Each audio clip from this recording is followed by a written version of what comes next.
બધાની ફેવરેટ એવી પાઉંભાજી આપણે આજે બનાવવાના છીએ કુકરમાં. ખૂબ સરસ રીતે બની જાય છે અને 15 મિનિટમાં જ ફક્ત તૈયાર થાય છે. તો એના માટે મેં ફ્રીજમાં થોડા પડેલા જે શાકભાજી હતા એને મેં લઈ લીધેલા છે. અહીંયા એમાં રીંગણ, દૂધી, ગાજર, પત્તાકોબી, ફ્લાવર, બટાકું બધું લઈ લીધેલું છે. ફ્લાવર મેં થોડી તપેલીમાં પારબોલ કરેલી છે. તો અને બીજું અહીંયા લીલું લસણ અત્યારે શિયાળામાં બહુ સરસ આવે છે, તો એ લઈ લીધેલું છે. અને લસણ, આદું અને મરચાંની પેસ્ટ કરી લીધેલી છે. અહીંયા 2 મીડિયમ સાઇઝના કાંદા કટ કરી લીધેલા છે અને 2 થી 3 જેટલા ટમેટાને મેં ચોપરમાં ચોપ કરી લીધેલા છે. તો અહીંયા મેં કુકરને ગેસ પર ચડાવી દીધું છે અને એમાં 4 થી 5 જેટલા ચમચા એવું ઓઇલ લઈ લીધેલું છે.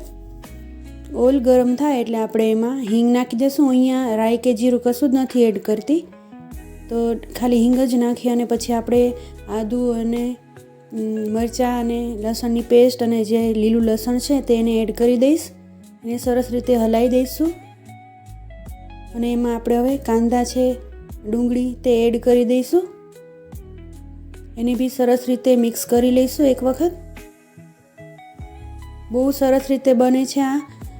ખાલી 15 મિનિટમાં જ બની જાય છે, તો તમે બી ચોક્કસથી ટ્રાય કરજો આ.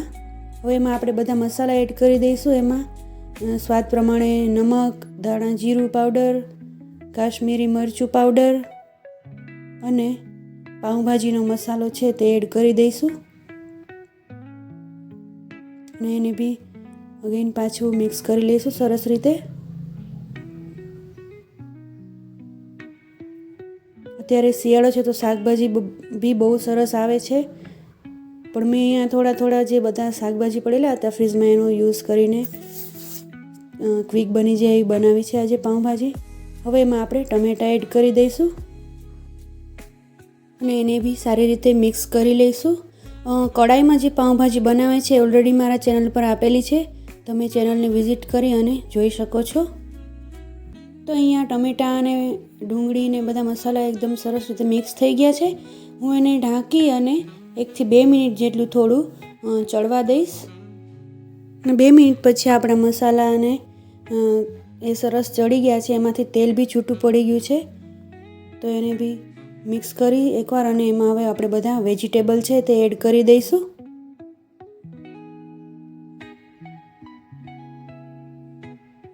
વેજીટેબલ મેં એક વખત ધોઈ લીધેલા છે. હા, અને એમાં મેં બીટરૂટ બી એડ કરેલું છે.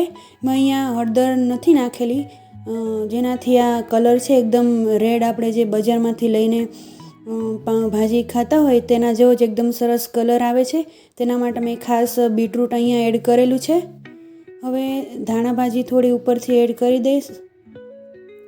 અંદર બી એનો ટેસ્ટ સરસ લાગશે ને આપણે લાસ્ટમાં ગાર્નિશ તો કરીશું જ. હવે એમાં 1 ગ્લાસ પાણી નાખી અને મિક્સ કરી અને એને 4 થી 5 વિસલ થાય ત્યાં સુધી આપણે એને થવા દઈશું.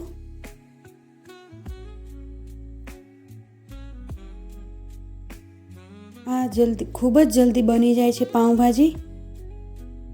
તો તમે બી ફ્રેન્ડ્સ ચોક્કસ બનાવીને ટ્રાય કરજો આ રીતે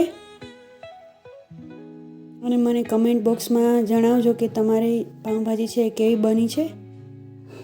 આ 4 થી 5 વિસલ પછી એને થોડું ઠંડુ થવા દીધેલું, એની હવા ન નીકળી જાય ત્યાં સુધી. અને આપણે જોઈએ તો સરસ રીતે ચડી ગયા છે બધા શાકભાજી અને આપણે એને મેશર વડે મેશ કરી લઈશું સરસ રીતે.